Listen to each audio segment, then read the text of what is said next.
Angelique Kerber is back. After a horrendous year that saw her slide from world number 1 to 21st, the German has had a very promising start to the season. She's yet to meet defeat in 2018, winning 11 matches so far. Wim Fissette, former coach of Clijsters, Azarenka and Halep, has helped her to get her tennis back on track by pushing Angie to be more aggressive from the first shot. And the results already show. Since the beginning of the year, her first serve speed has increased by 11 km per hour, going from a mediocre 141 to a decent 152 km in a year. But Kerber isn't only hitting harder, she's also varying directions. At the 2017 Australian Open, she overused the lefty slice. At deuce, she aimed at the opponent's backhand 62% of the time and to the body 24% of the time.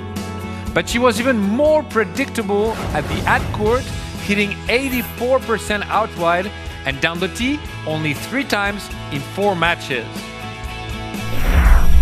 This year, she's mixing it up a lot more, using the flats outward serve 38% of the time at deuce, 14% previously, and finally aiming at the tee on the ad-court 19% of the time.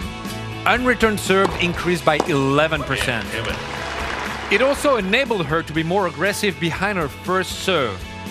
Last year, at the Australian Open, she stood on average 62 centimeters behind the baseline after that shot, which is very passive. This year, she's 54 centimeters higher up. 69% of the time, she's able to hit a forehand on her second shot, which shows an offensive state of mind. Statistics aside, Angie seems to have rediscovered the fighting spirit which made her a Grand Slam champion in the first place. In Sydney, she saved match point in the first round against Safarova and went on to win the tournament, just as she did here in Melbourne in 2016 when she took the title. Could this be a sign